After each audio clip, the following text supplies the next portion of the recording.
Bab 121, membahas kerjasama. Ten Kun Zeng, tahukah Anda berapa banyak minyak yang dapat dihasilkan oleh mesin pengepres minyak bertenaga hewan ini dalam sehari? Zhao Hai bertanya sambil mengangguk. Mesin ini bisa menghasilkan sekitar 500 kg minyak sehari, kata Kun Zeng. Tentu saja hal ini hanya dapat dicapai dengan produksi yang tiada henti siang dan malam.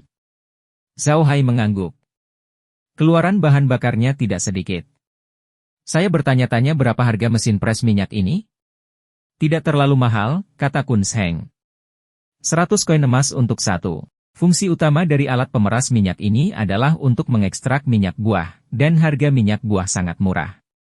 Jika terlalu mahal, tidak ada yang akan dibayar. Zhao Hai mengangguk dan menoleh ke Laura. Miss Laura, tolong bawakan saya 5 alat pemeras minyak bertenaga hewan jika lain kali Anda datang ke sini untuk mengambil molaisi. Apakah itu nyaman? Laura dengan cepat mengangguk dan berkata, tentu saja. Tidak ada masalah sama sekali. Jangan khawatir, Pak. Saya pasti akan mengirimkannya kepada Anda. Mesin kelima ini dapat dianggap sebagai hadiah saya untuk Anda. Zhao Hai tersenyum, Anda baik sekali, Nona Laura. Sekarang kita adalah sekutu dan mitra, perhitungannya harus diperhitungkan dengan jelas. Uang untuk 5 penindas minyak akan dipotong dari pembayaran Molaila. Jika saya benar-benar membutuhkan bantuan Anda di kemudian hari, saya tidak akan ragu untuk membantu. Mendengar kata-kata Zhao Hai, Laura tidak tahu harus berkata apa. Dia hanya bisa mengangguk dan berkata, "Kuat, itu bagus.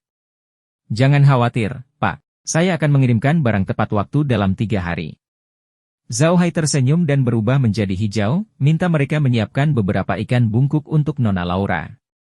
Anggap saja itu hadiahku untuk Nona Laura. Kemudian, dia menoleh ke Laura dan berkata, saya melihat Nona Laura sepertinya sangat menyukai ikan hinchfish.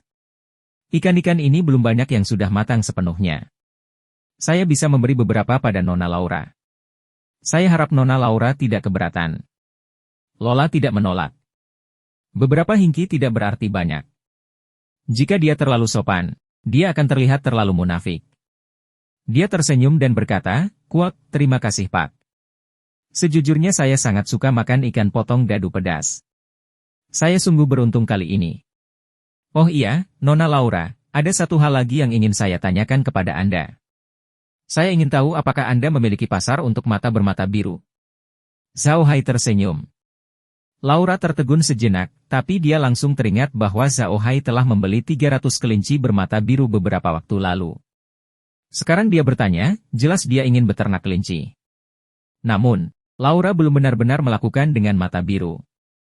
Memikirkan hal ini, Laura hanya bisa mengerutkan kening. Kuat, kami sebenarnya belum pernah berbisnis dengan kelinci bermata biru sebelumnya, namun kami mempunyai beberapa urusan bisnis dengan beberapa pabrik pengolahan daging.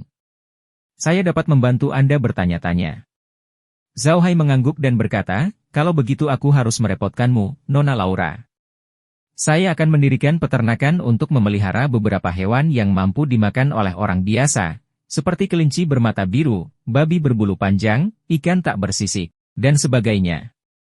Saat ini kita sudah memiliki peternakan kelinci-kelinci bermata biru, namun kita masih belum memiliki bibit babi berbulu panjang dan ikan tak bersisik. Saya harus meminta Nona Laura untuk membantu lebih memperhatikan hal ini. Lola mengangguk dan berkata, itu tidak masalah. Saya akan memberitahu Tuan segera setelah saya mendapat kabar. Tuan ingin mengatur banyak hal. Tampaknya perusahaan dagang Makidel kami juga harus menambah beberapa proyek. Ada banyak pabrik pengolahan daging di kapal itu. Pabrik-pabrik ini akan memproduksi barang-barang seperti kaki babi atau makanan kaleng. Kaki babi tidak mahal. Tentu saja, hanya bangsawan yang mampu membeli daging babi spesial. Makanan kaleng biasanya dimakan oleh warga sipil atau disuplai langsung ke Angkatan Darat dalam jumlah banyak. Meskipun Laura tidak membantu dalam bisnis pengolahan daging, dia banyak menjual makanan kaleng dan daging babi masak di tokonya. Oleh karena itu, dia mengenal beberapa orang di pabrik pengolahan. Orang-orang di pabrik pengolahan daging ini secara alami perlu mengumpulkan beberapa binatang ajaib pemasok daging. Tidak cukup hanya mengumpulkannya dari rumah warga sipil. Mereka harus bergantung pada peternakan untuk memasoknya. Peternakan selalu menjadi bisnis yang sangat menguntungkan. Laura dari dulu ingin mendirikan peternakan, namun sayangnya, Semua tempat yang bisa digunakan untuk peternakan di Kadipaten Versailles telah ditempati oleh keluarga Versailles, jadi dia tidak pernah bisa melakukannya. Mendengar kata-kata Laura, Zhao Hai tersenyum, "Kuat, itu yang terbaik. Kedepannya, saya akan memiliki lebih banyak produk di sini, dan peluang kerja sama kita juga akan semakin besar." Lola tersenyum dan berkata, "Itu sudah pasti, Pak. Saya masih memiliki pertanyaan untuk ditanyakan. Hidangan apa yang disuguhi Sing Seng untuk kita hari ini? Kenapa aku belum pernah melihatnya sebelumnya?" Zhao Hai tahu bahwa Lola akan menanyakan pertanyaan ini. Dia tersenyum dan berkata, "Itu adalah beberapa jenis sayuran ajaib baru. Mereka unik di daerah kami. Anda pasti tidak akan bisa melihatnya di bagian lain benua ini." Sejujurnya Bu Laura, selain menjadi seorang mage, saya juga memiliki minat yang kuat terhadap penelitian berbagai tumbuhan. Sayuran tersebut merupakan jenis sayuran baru yang saya kembangkan setelah menggabungkan beberapa tanaman liar dengan sayuran. Tapi produksi saat ini masih terlalu rendah, jadi saya tidak bisa bekerja sama dengan Nona Laura. Zhao Hai saat ini sedang berusaha menghasilkan uang. Sayuran di bumi belum pernah terlihat di daratan sebelumnya. Jika dia mengeluarkannya begitu tiba-tiba, akan sulit menjualnya dengan baik. Oleh karena itu, Zhao Hai berencana untuk perlahan-lahan mencoba menanam sayuran tersebut setelah pendapatannya stabil. Lola mengangguk, lalu menoleh ke Zhao Hai dan berkata, "Kalau begitu, Tuan, bisakah Anda memberi saya beberapa sayuran itu? Saya ingin mencobanya ketika saya kembali." "NBSP," Zhao Hai tertawa, "tidak masalah." 3 hari kemudian, ketika Nona Laura mengirim seseorang untuk mengambil Molaila, saya akan menyiapkan sayuran untuknya. Laura mengangguk. Saat ini, warna hijau juga masuk dari pintu. Dia membungkuk pada Zhao Hai dan berkata, "Kuat, Pak, kami sudah menyiapkan 20 wokuo. Mereka telah dibekukan dan tetap segar." Zhao Hai hanya menganggukkan kepalanya sedikit dan menoleh ke Laura, "Karena sudah larut, aku tidak akan menahanmu di sini. Jika Anda memiliki sesuatu untuk diselesaikan dalam 3 hari, Anda tidak perlu datang ke sini secara langsung." Laura dan Kun berdiri. Laura tersenyum dan berkata, "Kuat, itu sudah beres." "Yakinlah, Pak. Laura pasti akan melakukan pekerjaanmu dengan baik." Setelah mengatakan itu, dia membungkuk pada Zhao Hai dan berjalan keluar. Zhao Hai mengirim Laura dan yang lainnya ke pintu masuk utama Villa Batu Hijau. Baru setelah itu dia membiarkan Gerlin dan para xenomorph mengirim mereka turun gunung. Dia kemudian kembali ke ruang tamu. Tidak lama setelah Zhao Hai memasuki aula, warna hijau kembali. Begitu dia memasuki ruangan, Green melepas helmnya dan membuangnya ke samping. Dia berkata kepada Zhao Hai, "Tuan muda, Laura dan yang lainnya hanya meminta beberapa lobak kali ini. Kami masih kekurangan dana." Zhao Hai mengangguk, "Kuat, ya, tapi kita tidak bisa terburu-buru sekarang. Kualitas lobak kami sudah jelas. Kedepannya Laura pasti menginginkan lobak kita dalam jumlah banyak. Saya sedang tidak buru-buru. Sekarang kami memiliki lebih dari 1000 koin emas, kakek Green akan pergi ke Kansas City untuk membeli beberapa buku tentang hewan dan tumbuhan di benua itu, mengeluarkan beberapa tugas untuk membeli bunga dan tanaman eksotis, dan memperhatikan perdagangan budak. Kedepan, jika kita ingin berkembang, kita membutuhkan budak dalam jumlah besar." Green mengangguk dan menoleh ke Zhao Hai, "Kuat, Tuan muda, tambang di Gunung Besi telah dirapikan. Apakah menurut Anda kita bisa melepaskan kelinci bermata biru di sela-sela dan membesarkan mereka?" Zhao Hai mengangguk. "Tidak apa-apa, tapi saya ingin menunggu sampai mesin pemeras minyak tiba sebelum kita benar-benar mulai membesarkannya. Dengan begitu, kelinci bermata biru akan makan terlalu banyak. Saya ingin meminta Nenek Merlin pergi ke danau di pegunungan beberapa hari ini untuk melihat apakah ada binatang ajaib lainnya. Jika tidak ada binatang ajaib lain, kita bisa membeli ikan tak bersisik dan membuangnya." "Kuat, kalau begitu kita tunggu Laura dan yang lainnya membawa alat pemeras minyak ke sini," kata Green sambil mengangguk, "kita akan memasang alat pemeras minyak, lalu saya akan pergi ke kota Casar." Zhao Hai mengangguk. "Tentu saja, beberapa hari lagi tidak akan ada bedanya. Selama kami mulai bekerja dengan Laura, kami akan memperoleh aliran pendapatan tetap. Meski penghasilannya sekarang tidak tinggi, tapi itu cukup bagi kami. Meremehkan kami tidak terlalu pamer." Green menganggukkan kepalanya. Matanya bersinar. "Selama minyak buahnya bisa diproduksi, pendapatan kita pasti akan bertambah ketika peternakan bisa menghasilkan lebih banyak. Pada saat itu, kita dapat membeli lebih banyak budak dan perlahan-lahan berkembang. Zhao Hai tersenyum dan berkata, itu benar. Kita tidak bisa terburu-buru sekarang. Jika kita terlalu terburu-buru, kita akan dengan mudah mengungkapkan kekurangan kita, dan kita akan mendapat lebih banyak masalah. Sebenarnya permasalahan terbesar kita saat ini bukanlah bagaimana mengembangkannya, melainkan rawa bangkai. Binatang iblis di sana selalu menjadi kekhawatiranku. Jika kita tidak menyelesaikan masalah di sana, sebaik apapun kita mengembangkannya, semuanya akan sia-sia. Saat ini, saya hanya berharap Zhao Zui dan yang lainnya dapat membuat kemajuan. Mendengar kata-kata Zhao Hai, Hijau tidak mengatakan apa-apa. Dia tahu bahwa Zhao Hai benar. Jika masalah rawa mayat busuk tidak terselesaikan, maka peternakan dan lahan pertanian mereka hanya akan menjadi omong kosong belaka. Kalau tidak, jika binatang ajaib di rawa mayat busuk membusuk, semuanya akan hancur. Meskipun Zhao Hai dapat mewujudkan semuanya, itu bukanlah rencana jangka panjang. Jika makhluk mereka tumbuh lebih besar di masa depan, alam saja tidak akan cukup. Peternakan di dunia ini hanya dapat memelihara hingga 1000 hewan dalam satu waktu. Namun, mereka mungkin tidak dapat memenuhi pasokan karena banyaknya variasi hewan yang dapat mereka pelihara. Hal yang sama juga terjadi pada pertanian. Pertanian itu hanya memiliki sekitar 10 mu tanah.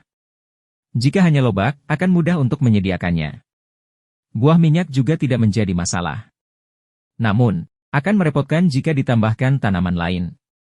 Oleh karena itu, mereka harus fokus pada dunia luar di masa depan. Dengan cara ini, masalah rawa mayat yang busuk harus teratasi. Dengan ancaman seperti itu, akan sangat sulit bagi Zhao Hai dan yang lainnya untuk berkembang. Bab 122, tak terduga. Laura dan dua lainnya duduk di gerbong, dengan Sele dan yang lainnya masih mengikuti di belakangnya. Mereka sudah meninggalkan Rocky Mountain, tapi Laura dan yang lainnya tidak mengatakan apa-apa. Setelah beberapa lama, Laura membuka jendela di kedua sisi kotak dan berkata kepada Thales, Sele, apakah kalian sudah makan? Sele tercengang. Dia tidak begitu mengerti maksud Laura. Meskipun dia adalah pemimpin pengawal Laura, dia tidak pernah peduli apakah dia sudah makan atau belum. Namun, karena dia bertanya, dia harus menjawab. Dia segera mengangguk dan berkata, Nona, kami sudah makan. Apa yang kamu makan? Lola bertanya dengan cepat. Sele merasa aneh, tapi dia tetap berkata, Quote, makanan itu dikirim oleh makhluk undead Tuan Zhao Hai.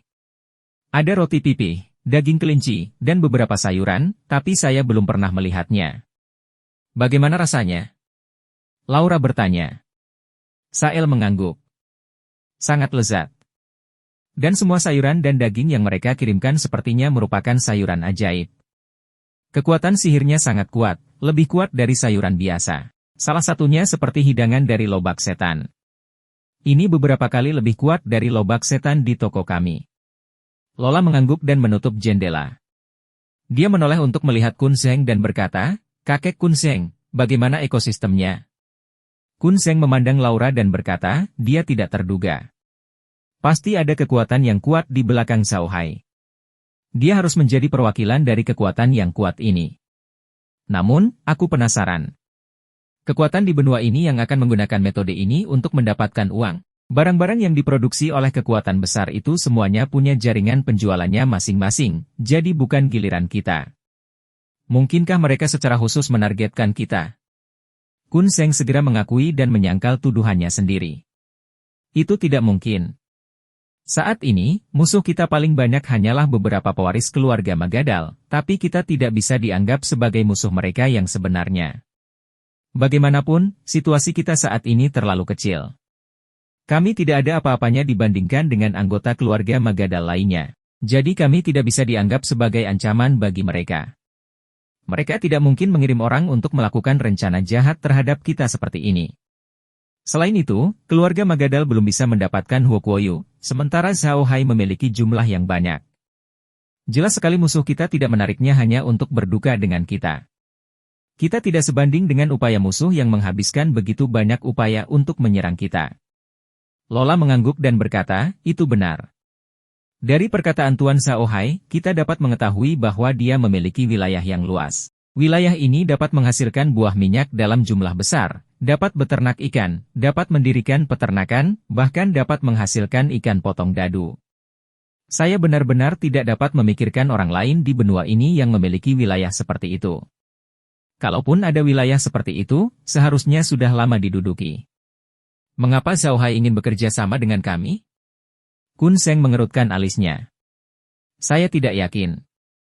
Dia mengatakan bahwa dia sangat berpengetahuan tentang tanaman, dan sepertinya dia tidak berbohong. Jika dia tidak melakukan penelitian apapun terhadap tanaman, dia tidak akan mampu menghasilkan lai siang iblis semacam itu, apalagi menghasilkan sayuran yang belum pernah kita lihat sebelumnya.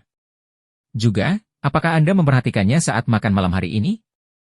Mereka tidak makan terlalu banyak si bungkuk seperti itu, bahkan para pelayannya pun sama. Jelas sekali, di mata mereka, si bungkuk bukanlah sesuatu yang langka. Terlebih lagi, kelinci bermata biru yang mereka makan mengandung kekuatan sihir 10 kali lipat dari kelinci bermata biru biasa. Sejauh yang saya tahu, hanya ada satu cara untuk memelihara kelinci bermata biru tersebut, yaitu dengan memberi mereka makan sayuran ajaib, dan mereka harus merupakan jenis sayuran ajaib berkualitas tinggi dengan kekuatan sihir yang cukup. Artinya, dia pasti secara tidak sengaja memiliki wilayah yang menghasilkan sayuran ajaib. Dia mungkin membeli kelinci bermata biru dari kota Casar untuk membuat kelinci beternak. Lola mengangguk dan berkata, quote, saya menyuruhnya untuk membentuk aliansi dengan para penyihir, tapi dia tidak mau. Dia hanya bersedia membentuk aliansi dengan kami. Sepertinya dia tidak mengincar para penyihir, maupun kita. Asal-usulnya sangat misterius. Sungguh aneh. Seorang penyihir hitam yang kuat seperti dia seharusnya menjadi sosok terkenal di benua ini, tapi aku belum pernah mendengar tentang faksinya. Hal yang paling aneh adalah prajurit di sampingnya sepertinya bukan level rendah. Level pelayan itu sepertinya juga tidak rendah, dan dia bahkan bisa mengubah penyihir ringan menjadi makhluk tingkat tinggi. Orang ini punya terlalu banyak rahasia, kan? Kun Seng mengangguk dan berkata, quote, memang, Zhao Hai memiliki banyak rahasia. Prajurit di sampingnya berada di sekitar level 8. Bahkan jika aku bertarung dengannya 1 lawan 1, aku mungkin akan kalah lebih banyak daripada menang. Pembantunya setidaknya adalah penyihir level 6. Dilihat dari usia gadis itu, dia memang jenius dalam sihir. Juru masaknya juga seorang penyihir, dan levelnya hanya lebih tinggi dari gadis itu. Jika dia benar-benar memiliki lebih dari 1000 makhluk undead yang dipanggil quote, itu berarti kekuatan Zhao Hai tidaklah kecil. Di Kadipaten Versailles, dia bisa melakukan apapun yang dia mau. Lola mengerutkan kening dan berkata, tidak peduli apa, tampaknya Zhao Hai ini tidak memiliki niat buruk terhadap kita. Kita bisa berbisnis dengannya. Jika dia benar-benar dapat memberi kita lais iblis berkualitas baik, itu akan sangat bermanfaat bagi kita. Selama kita berhati-hati saat berbisnis dengannya, tidak apa-apa. Lagi pula, memiliki sekutu seperti itu jauh lebih baik daripada memiliki musuh seperti itu. Kami juga membutuhkan sekutu seperti itu. Kun Seng mengangguk dan berkata, saya curiga identitas Zhao Hai tidak dapat diungkapkan. Dia bukan hanya seorang penyihir hitam. Ada banyak penyihir hitam di daratan, tapi hanya sedikit yang bahkan tidak melepas cadar saat makan. Zhao Hai melakukannya. Tidak mungkin dia melakukannya karena dia jelek. Pasti karena dia takut orang lain melihat wajahnya. Tidak peduli siapa mereka, itu tidak ada hubungannya dengan kita, kata Lola sambil tersenyum. Kita hanya perlu tahu bahwa mereka tidak memusuhi kita. Kun Seng menghela napas panjang dan mengangguk. Nona benar. Tidak peduli siapa dia, selama dia tidak memusuhi kita, dia bisa bekerja sama dengan kita. Tapi kita tetap harus memperhatikan orang ini. Dia sudah lama tidak berada di Rocky Mountain, tapi dia bisa mendapatkan begitu banyak ikan bungkuk. Ini sendiri bukanlah tugas yang mudah, apalagi dia berada di bawah pengawasan banyak orang. Dia mampu mengangkut ikan bungkuk itu ke Rocky Mountain tanpa ada yang menyadarinya. Ini dengan sendirinya menunjukkan kekuatannya. Dia juga memiliki peralatan tata ruang di tangannya, dan dia mengetahui keberadaan kami dengan jelas. Sepertinya dia seharusnya mengatur orang di Kansas City. Orang ini teliti, jadi kita harus berhati-hati. Laura mengangguk dan berkata, jangan khawatir, kakek Kun Seng. Saya tahu apa yang harus dilakukan. Namun, menurutku dia tidak akan melakukan apapun pada kita. Selama kami tidak melawannya dan terus bekerja sama dengannya, kami akan baik-baik saja. Terlebih lagi, kakek Kun Seng, Anda dapat melihat bahwa Tuan Xiaohai memiliki kesan yang baik terhadap kami. Itu benar. Hehe, menurutku dia menyukaimu, Nona. Kun Seng terkekeh. Kalau tidak, dia tidak akan mau bekerja dengan kami. Mendengar perkataan Kun, Laura mau tak mau berkata, "Kuat, apa yang kamu bicarakan, kakek Kun Seng? Bagaimana mungkin Tuan Xiaohai mungkin menyukaiku? Selain itu, meskipun dia menyukainya, aku mungkin tidak menyukainya." Dia membuat dirinya terlihat begitu misterius dan bahkan tidak berani menunjukkan wajahnya. Kun Seng tidak bisa menahan tawa, yang membuat wajah Lola semakin merah. Laura memiliki kesan yang baik terhadap Xiaohai. Bagaimanapun, Xiaohai telah menyelamatkan hidupnya. Selain itu, dia sangat misterius.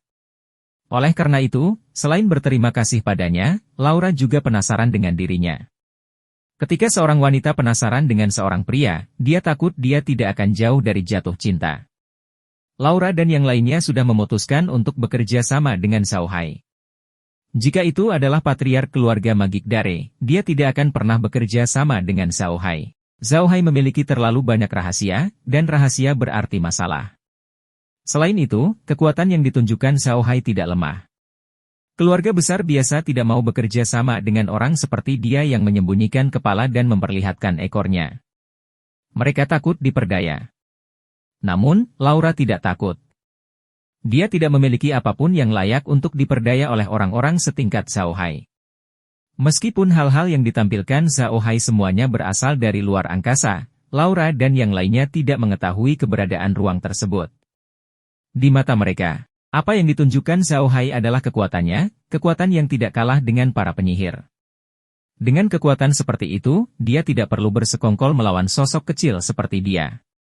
Itu sebabnya dia berani bekerja sama dengan Xiaohai. Saat ini, Xiaohai juga sedang mempersiapkan kerja sama dengan Laura. Dia harus menyiapkan beberapa ruangan besar kosong di kastil untuk digunakan sebagai tempat pemerasan minyak. Ia juga harus merapikan tambang untuk beternak kelinci bermata biru. Dia juga harus memeriksa Merlin dan yang lainnya untuk melihat apakah ada binatang ajaib tipe air di pegunungan dan danau. Alasan mengapa Xiaohai tidak melakukan apapun di masa lalu adalah karena dia tidak punya uang. Meskipun ia telah memperoleh lebih dari 1.000 koin emas dari Kielan dan lainnya, tanpa sumber pendapatan yang stabil, cepat atau lambat koin emas tersebut akan habis. Oleh karena itu, sebelum Xiaohai membuat kesepakatan dengan Laura, dia tidak berani menyentuh koin emas tersebut. Sekarang dia telah membentuk aliansi dengan Laura, dan jumlah uang pertama akan datang dalam 3 hari kemudian, meskipun jumlahnya tidak banyak, itu masih merupakan sumber pendapatan yang stabil. Ia yakin pendapatan mereka akan meningkat di masa depan, sehingga sudah saatnya mempersiapkan hal-hal yang belum ia persiapkan sebelumnya. Hari sudah sore ketika Xiaohai dan yang lainnya kembali ke kastil Gunung Besi. Para Buddha juga tidak menganggur. Banyak dari mereka sedang memperbaiki kastil, sementara para Buddha perempuan menanam pohon buah-buahan dan alfai di atas bukit. Gunung Besi itu sangat besar, dan mustahil baginya untuk menanam semua tanaman yang dibutuhkan dalam waktu singkat. Sekalipun dia telah menanam semua tanaman, dia tidak bisa membiarkannya begitu saja. Gulma sekarang sudah banyak tumbuhnya, dan dia harus menyingkirkannya. Setelah Xiaohai kembali, dia segera mengatur agar orang-orang merapikan kamar. Ada banyak ruangan besar di bagian luar kastil. Kamar-kamar itu awalnya adalah gudang kastil, tetapi ditinggalkan setelah dibiarkan kosong dalam waktu lama. Sekarang, mereka bisa digunakan sebagai pabrik minyak. Bab 123, Serangga Bertanduk Kristal. Dia tidak akan tahu jika dia tidak bersiap, tapi sekarang setelah dia melakukannya, Xiaohai menyadari bahwa dia berpikir terlalu sederhana. Ia mengira selama alat pemeras minyaknya siap, ia bisa menghasilkan minyak buah. Namun, ketika tiba waktunya untuk bersiap, ia menyadari masih banyak kekurangan. Pertama-tama, mereka membutuhkan tempat untuk mencuci buah berminyak. Setelah buah minyaknya dikeluarkan, buah tersebut harus dicuci terlebih dahulu sebelum minyaknya dapat diambil. Jika tidak, rambut di kulit akan ada di dalam minyak, sehingga mempengaruhi kualitas minyak. Kedua, mereka perlu terus-menerus memasukkan alat pengepres minyak ke dalam alat pengepres minyak, yang membutuhkan tenaga dan peralatan. Xiaohai bisa mengganti energi dengan makhluk undead, tapi dia perlu menyiapkan peralatannya. Meskipun dia punya banyak perlengkapan hidup, dia tidak punya peralatannya. Ketiga, mereka masih perlu menyiapkan peralatan, baik itu tong kayu maupun kotak besi. Mereka tidak bisa membiarkan minyaknya menetes begitu saja ke tanah. Apalagi 1000 kati minyak sehari bukanlah jumlah yang sedikit. Dan hampir tidak ada yang harus mereka siapkan pun tidak sedikit. Namun, Zhao Hai tidak memiliki tukang kayu. Tidak ada yang tahu cara membuat tong kayu. Biaya pembuatan tong besi terlalu tinggi. Uang yang dimiliki Zhao Hai tidak cukup untuk membeli banyak tong besi. Dia hanya membeli bisa beberapa tong kayu untuk saat ini. Dengan itu, Zhao Hai menyadari bahwa uang yang dimilikinya tidak cukup untuk melakukan apapun. Bahkan jika dia ingin berkembang lebih cepat, itu tidak mungkin. Zhao Hai tidak punya pilihan lain selain menunggu mesin pengepres minyak tiba sebelum pergi ke kota Casar untuk melihat berapa harga setiap barel. Kemudian, dia akan bersiap untuk membeli lebih banyak. Zhao Hai mulai menyesali keputusannya. Seharusnya dia tidak membeli alat pemeras minyak terlebih dahulu. Mungkin lebih baik menabung untuk membeli sesuatu yang lain. Yang harus dia lakukan sekarang adalah menabung beberapa kelinci bermata biru dan meminta Laura mencari pembeli untuknya. Bagaimanapun, ini adalah bisnis tanpa biaya apapun bagi Zhao Hai. Meskipun alat pengepres minyak mungkin tidak dapat terjadi untuk sementara waktu karena masalah keuangan, namun ruangan tetap perlu dirapikan. Ketika alat pemeras minyak sudah sampai, pasti ada tempat untuk memasangnya. Setelah membiarkan para budak membersihkan kamar, Zhao Hai, Merlin, dan yang lainnya meninggalkan kastil dan langsung menuju ke danau di pegunungan. Tidak ada ikan di danau, mungkin karena racun dari gelombang pasang. Namun, mereka tidak bisa mengesampingkan kemungkinan bahwa ada binatang ajaib tipe air yang kuat di danau. Jika memang ada binatang ajaib tipe air, ikan yang mereka lemparkan akan setara dengan memberi makan mereka. Agar aman, Zhao Hai memutuskan untuk membiarkan Merlin memeriksa danau di pegunungan. Dia ingin memastikan apakah ada binatang ajaib di sini. Grim, Meg, dan yang lainnya mengikuti. Jika ada binatang ajaib tipe air yang sangat kuat di pegunungan dan danau, mereka dapat membantu mengatasinya. Meskipun dia sudah memeriksanya sekali sebelumnya, kali ini Merlin bahkan lebih berhati-hati. Di saat yang sama, dia juga memeriksa arah aliran air. Lagi pula, jika dia tidak memeriksa dengan jelas arah aliran air di danau gunung ini, tidak peduli berapa banyak ikan yang dia lempar, mereka semua akan lari. Untungnya, tidak ada binatang ajaib tipe air di danau, dan arusnya sepertinya tidak terlalu kuat. Tidak ada makhluk hidup di dalam air juga. Tampaknya binatang ajaib dan makhluk undead di rawa terlalu beracun, sehingga tidak ada kehidupan di danau pegunungan. Zhao Hai masih khawatir. Dia mengirim makhluk undead ke dalam danau untuk mencari sumber danau. Sayangnya, tidak ada cara untuk menemukan sumber danau tersebut. Danau itu aneh. Ada saluran masuk di tangan kanan Zhao Hai dan saluran keluar di tangan kiri Zhao Hai. Pintu masuk dan keluar keduanya merupakan lubang tambang yang digali oleh para kurcaci. Namun, ada yang salah dengan kedua lubang tersebut. Kabar dari makhluk undead adalah saluran masuk dan keluar air terhalang oleh sesuatu, dan mereka tidak bisa melewatinya.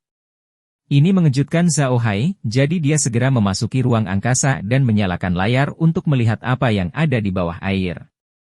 Situasi di dasar danau mengejutkan Zhao Hai. Meskipun dia tidak dapat melihat ikan besar atau cangkang ajaib apapun, tempat itu tidak terlihat kosong sama sekali.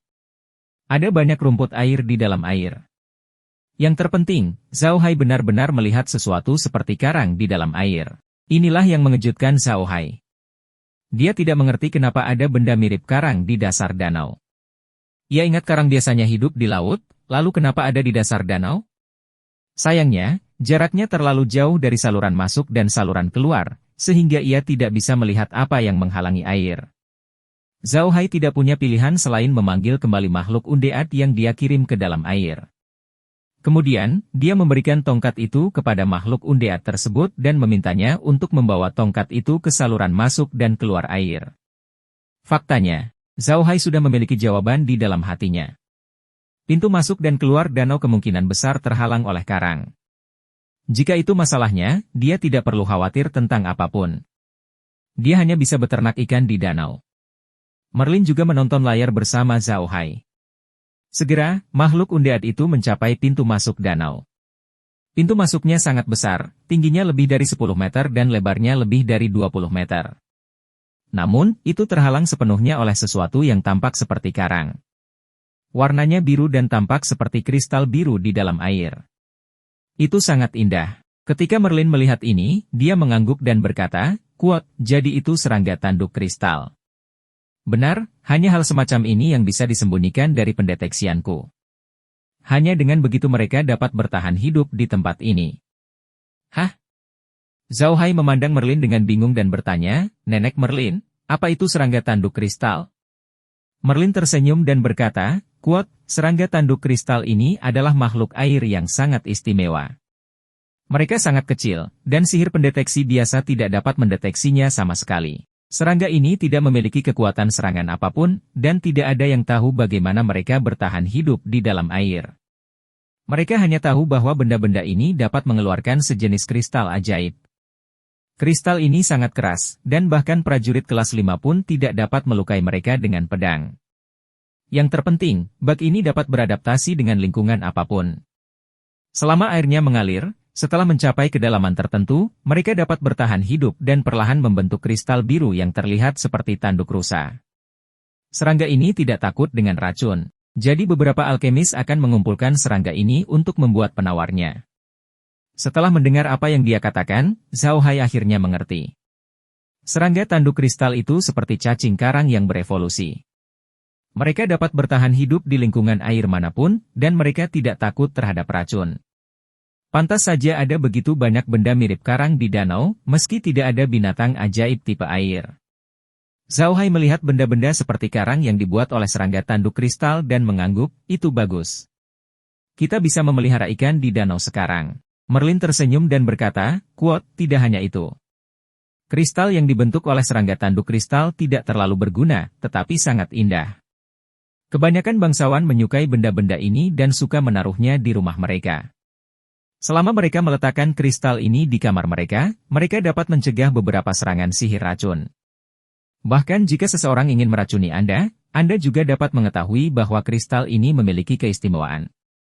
Jika ditempatkan di rumahnya, jika racun masuk dalam radius 5 meter, mereka akan mengeluarkan bau yang samar. Inilah sebabnya banyak keluarga bangsawan memiliki banyak barang-barang ini di rumah mereka, dan harganya sangat mahal.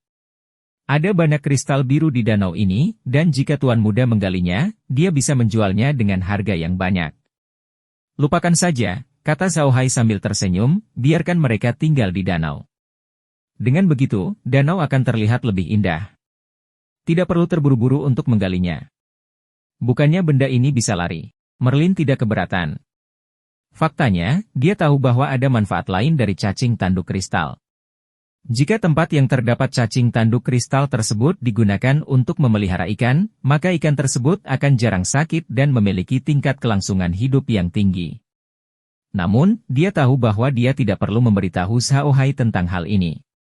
Ruang Zhao Hai dapat digunakan untuk memelihara ikan, dan ikan tersebut memiliki tingkat kelangsungan hidup 100%. Itu jauh lebih baik daripada cacing tanduk kristal. Namun, keputusan Zhao Hai untuk tidak menggali kristal biru ada manfaatnya. Bagaimanapun, dia harus membesarkannya dalam skala besar di masa depan. Ruang sela Zhao Hai tidak bisa melakukan itu, jadi dia hanya bisa memasukkannya ke dalam danau.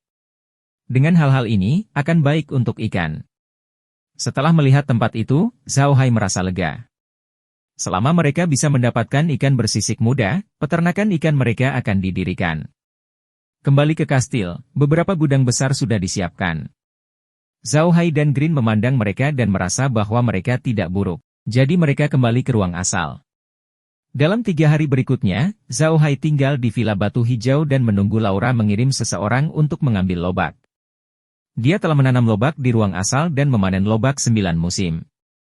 Sekarang, meski Laura meminta ratusan ribu kilogram lobak, dia tidak akan takut tidak bisa mengeluarkannya. Dalam 3 hari terakhir, dia telah memanen 2 batch buah minyak.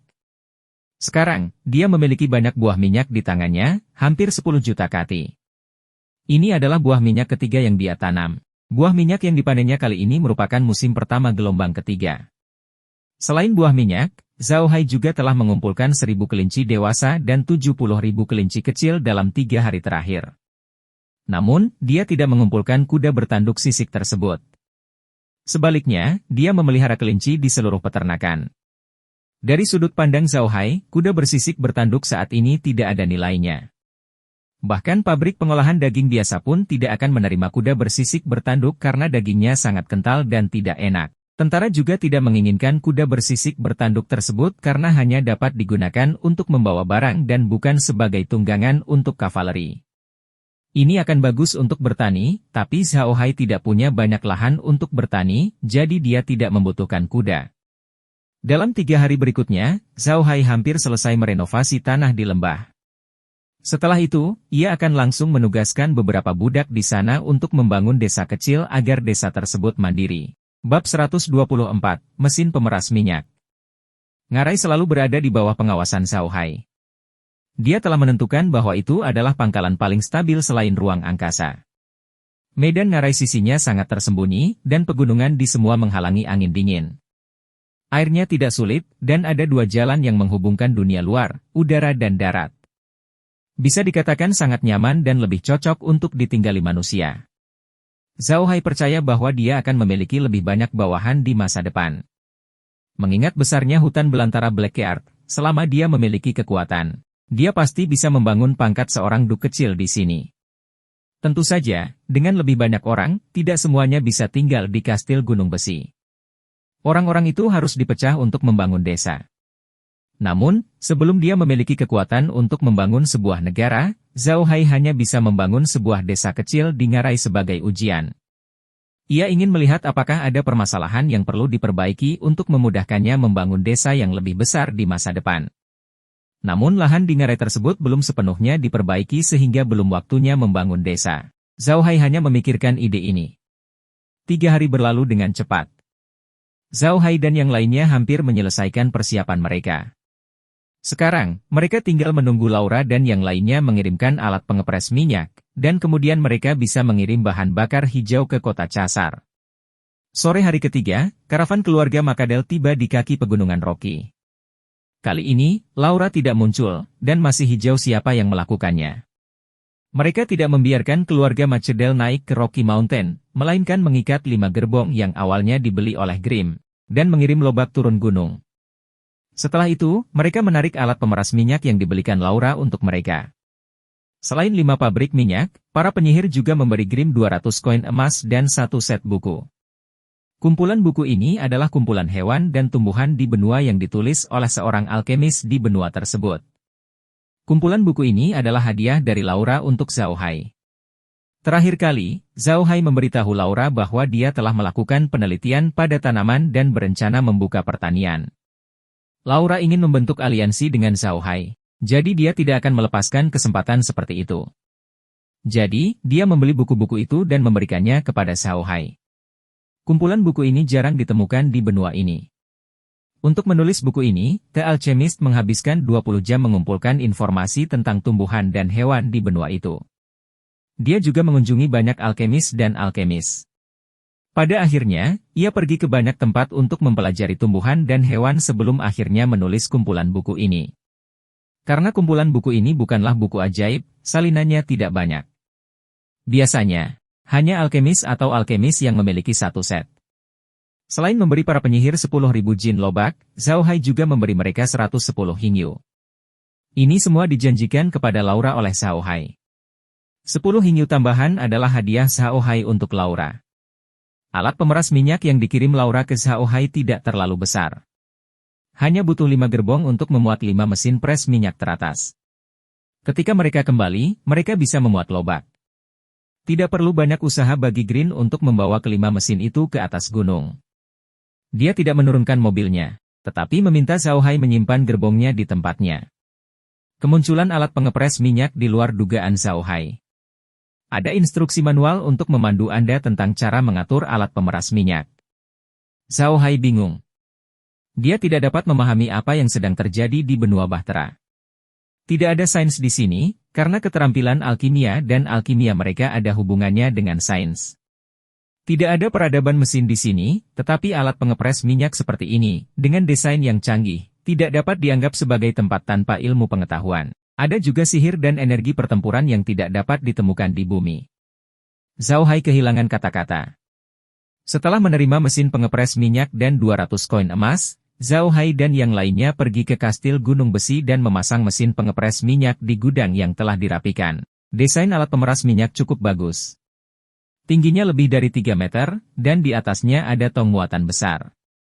Di bagian bawahnya ada sesuatu seperti batu kilangan dengan tiang panjang di luarnya. Bagian atasnya bisa ditarik oleh binatang ajaib, dan di bagian bawahnya ada saluran keluar minyak. Saluran keluar minyak ini dapat ditarik keluar dengan sebuah tabung, dari mana minyak dapat langsung dikeluarkan. Pintu keluar lainnya adalah saluran keluar residu minyak.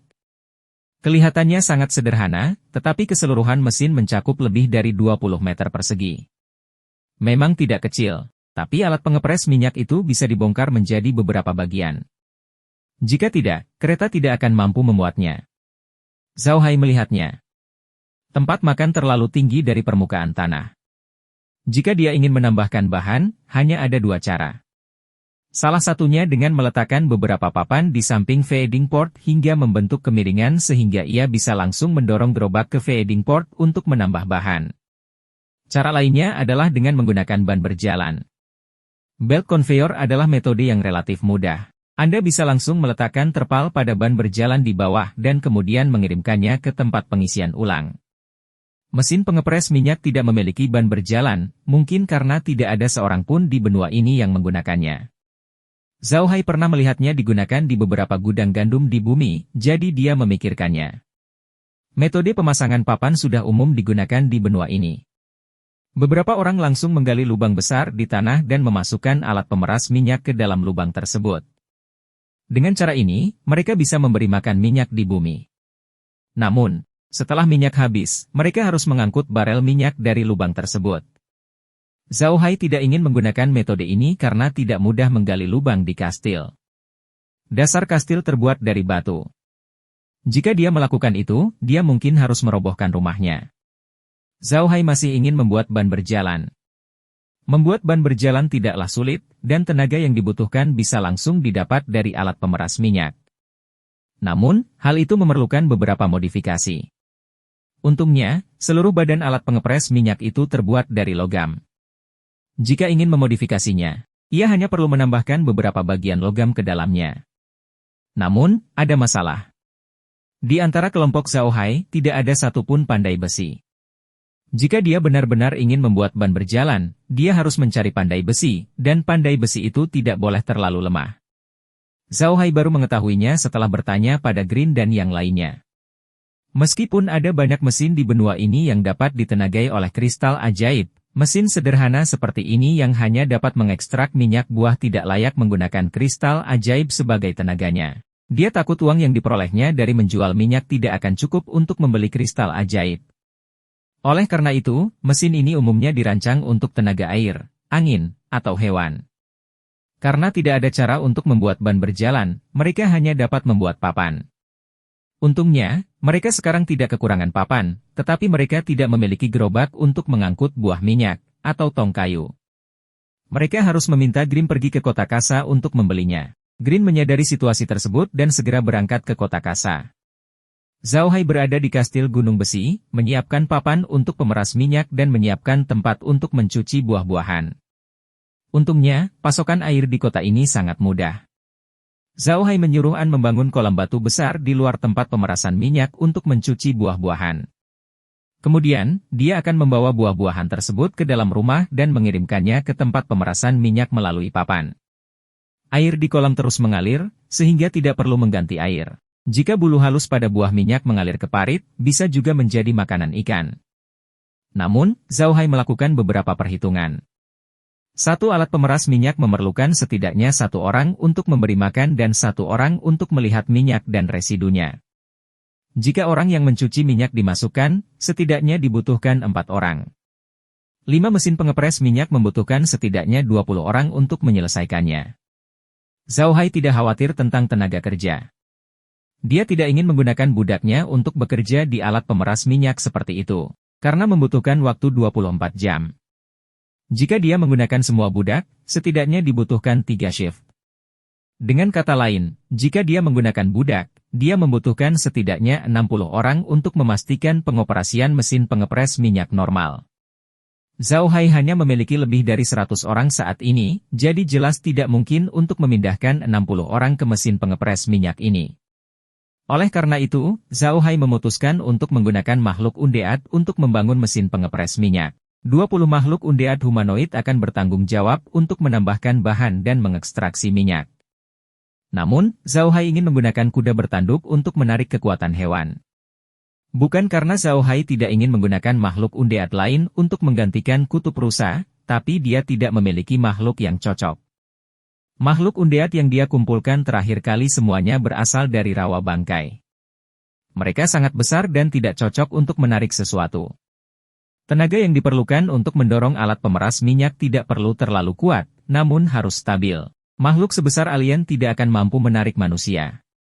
Kecepatannya tidak stabil, dan Zhao Hai tidak punya pilihan selain menggunakan kuda bersisik bertanduk untuk menarik alat pengepres minyak. Zhao Hai tidak memiliki banyak kuda bertanduk bersisik dewasa, tapi itu sudah cukup. Zhao Hai telah memutuskan bahwa jika segala sesuatunya tidak berhasil, dia akan membunuh beberapa kuda bertanduk bersisik dan mengubahnya menjadi makhluk undead. Dengan demikian, masalahnya akan terpecahkan.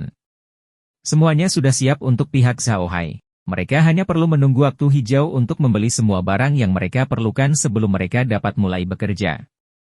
Pengoperasian mesin pengepres minyak bukanlah perkara kecil. Selama ladang minyak masih terbuka, mereka akan mempunyai sumber pendapatan lain yang stabil. Pada saat yang sama, mereka akan mendapatkan pakan berkualitas tinggi, sisa minyak, dan mereka dapat memulai peternakan kelinci. Dengan cara ini, mereka akan memperoleh sumber pendapatan lain yang stabil. Ini sangat penting bagi keluarga Buddha. Bab 125, Peluang. Laura sedikit khawatir ketika dia berdiri di depan toko kebutuhan sehari-hari lili laba-laba merah paling terkenal di kota Chasar. Toko ini adalah toko terbesar dan paling terkenal di bawah kendali Laura. Itu adalah toko utama dari semua toko keluarga penyihir di Kadipaten Versailles. Laura biasanya bertanggung jawab atas toko ini. Alasan Laura menunggu di toko ini hari ini adalah karena dia sedang menunggu konvoi yang kembali dari Rocky Mountain. Kali ini, mereka tidak membeli banyak, hanya 10.000 pon molais, tetapi Laura sangat menginginkan pembelian ini. Selain fakta bahwa ini adalah pertama kalinya mereka bekerja dengan Zhao Hai, ada alasan penting lainnya. Itu adalah kualitas lobak yang dibawakan Zhao Hai. Laura menghususkan diri dalam kebutuhan bisnis sehari-hari. Meski lobak di sini hanya merupakan produk konsumen kelas bawah, namun jika kualitas lobaknya bagus, tetap akan berdampak besar pada bisnisnya. Rasanya seperti dua toko sayur sedang membeli lobak. Lobak di satu toko besar, bagus, dan murah, sedangkan di toko lain juga ada lobak, tapi tidak sebagus yang pertama, tapi harganya sama. Kalau begitu, semua orang akan pergi ke toko pertama untuk membeli. Tentu saja, Anda tidak hanya membeli lobak di toko sayur. Setelah Anda membeli lobak, Anda juga akan membeli beberapa produk lainnya. Dengan cara ini, bisnis mereka secara alami akan lebih baik dibandingkan toko lain. Inilah tujuan sebenarnya dari lobak ini. Meskipun Zhao Hai telah berjanji bahwa kualitas lobaknya sama, dia tetap tidak mempercayainya. Dalam berbisnis, sikap ini harus selalu dijaga. Dia baru memahami ini setelah ditipu kali. Kun Seng juga ada di toko. Biasanya, Laura dan Kun Seng tidak akan peduli dengan kerja sama kecil seperti sekitar 10.000 jin barang. Namun, kali ini berbeda. Kerja sama ini mencakup naik turunnya kelompok Laura. Saat ini, sekelompok gerbong kecil berjalan dari jauh. Dari jauh, mereka dapat melihat bendera bunga lili laba-laba merah di gerbong tersebut, membuat semua orang tahu bahwa kelompok gerbong ini milik perusahaan perdagangan Markider. Begitu Laura melihat konvoi itu kembali, dia segera pergi ke halaman belakang. Dia sangat jelas bahwa kembalinya konvoi berarti barang telah tiba. Barangnya tidak langsung ditaruh di halaman depan, melainkan di gudang di halaman belakang lalu ditaruh di toko depan. Kun Seng mengikuti di belakang Laura. Dia benar-benar ingin tahu apakah lican iblis yang dikirim Zhao Hai dan yang lainnya sama bagusnya dengan yang dia lihat di Rocky Mountain. Konvoi tersebut dengan cepat memasuki halaman belakang toko. Halamannya sangat luas dengan banyak ruangan. Sebagian halaman diisolasi untuk beternak kuda dan memarkir kereta. Selebihnya sebagian besar merupakan gudang, disusul beberapa ruang kantor dan ruang tamu. Meski tidak ada yang berani menyentuh properti para penyihir di kota Chasar, namun ternak di sini tetap perlu dirawat pada malam hari. Masih ada orang yang mengawasi halaman belakang toko pada malam hari. Orang yang memimpin karavan itu adalah Sean. Dia telah dipromosikan dan tidak lagi menjadi pengawas para penggerak. Dia sekarang adalah pemimpin karavan yang bertugas berdagang dengan Xiaohai dan yang lainnya. Dalam 3 hari terakhir, Laura tidak hanya membantu Xiaohai membeli 5 mesin pres minyak, yang dapat dibeli di banyak tempat di kota Casas. Selama 3 hari, dia terutama membersihkan tokonya. Dia tidak bermaksud membersihkan tokonya sendiri, tetapi untuk membersihkan orang-orang yang bukan orangnya di toko tersebut. Kali ini, dia diserang dalam perjalanan ke benteng Montenegro, dan beberapa orang dari keluarga Magikdare juga terlibat. Pada saat yang sama dia diserang, sejumlah besar orang ditempatkan di toko mereka untuk menjadikan Laura dan yang lainnya hanya sebagai boneka belaka.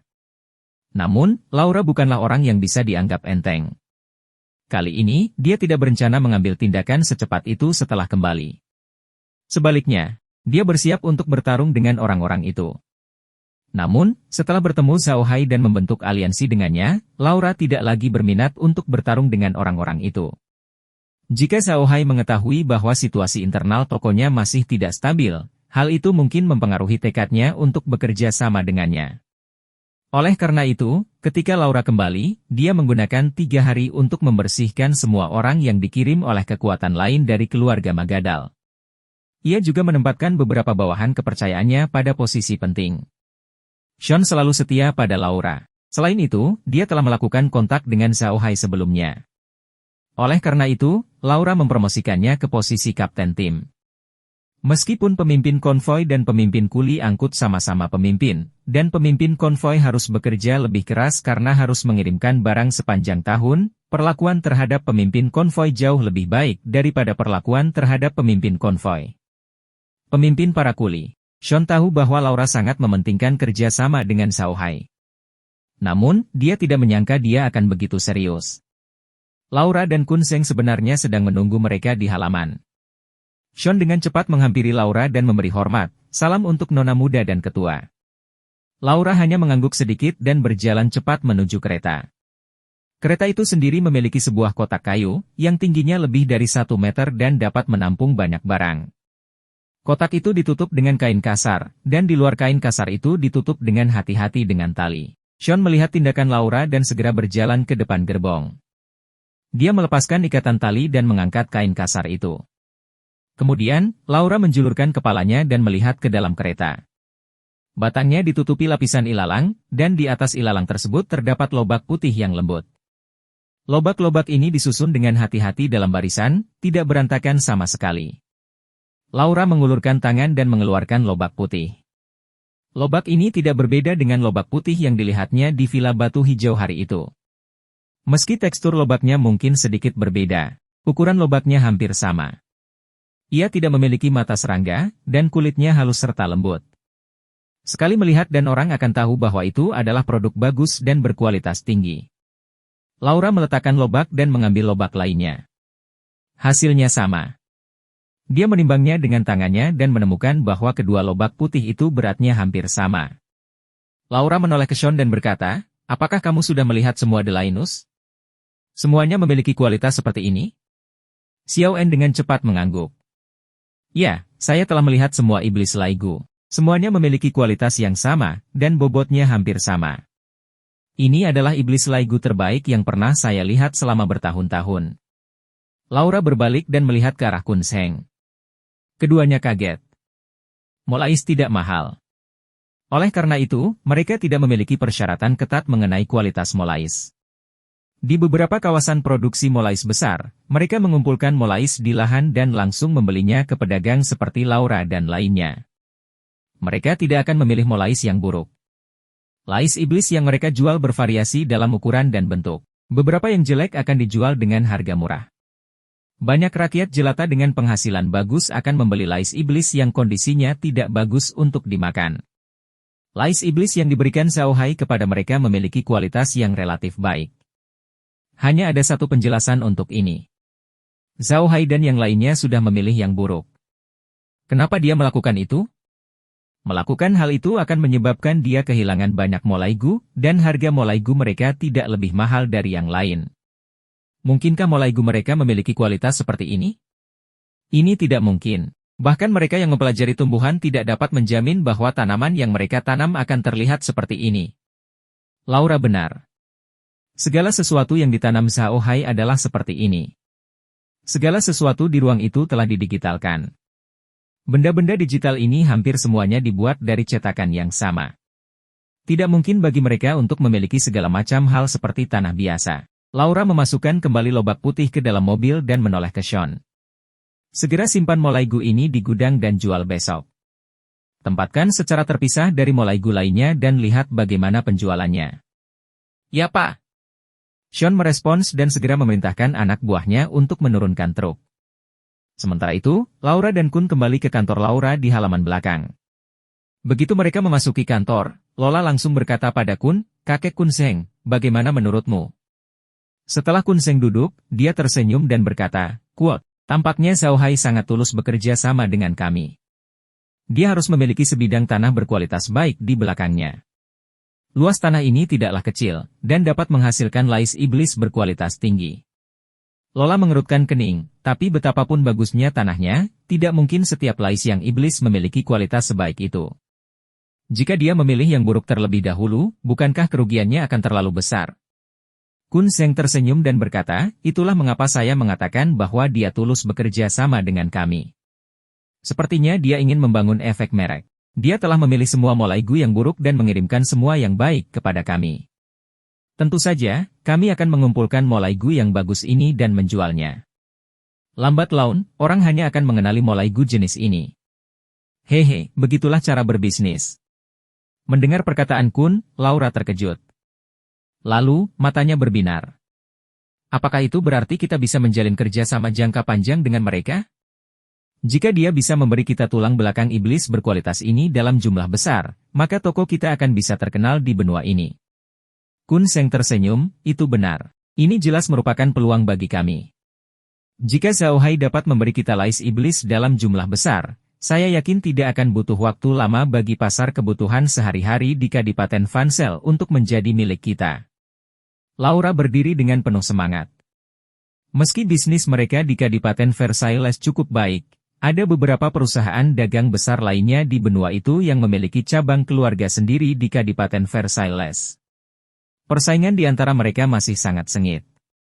Meskipun kemampuan bisnis Laura tidak lemah, dia tidak bisa mendapatkan bantuan apapun dari keluarga penyihir. Oleh karena itu, dia paling banyak bisa bertarung dengan perusahaan dagang besar lainnya hingga terhenti, ingin menekan mereka. Itu tidak mungkin. Namun, ada peluang di hadapan Laura. Selama dia memanfaatkan kesempatan ini, dia akan mampu memonopoli pasar kebutuhan sehari-hari di Kadipaten Versailles. Toko-toko keluarga itu akan ditutup rapat oleh keluarganya.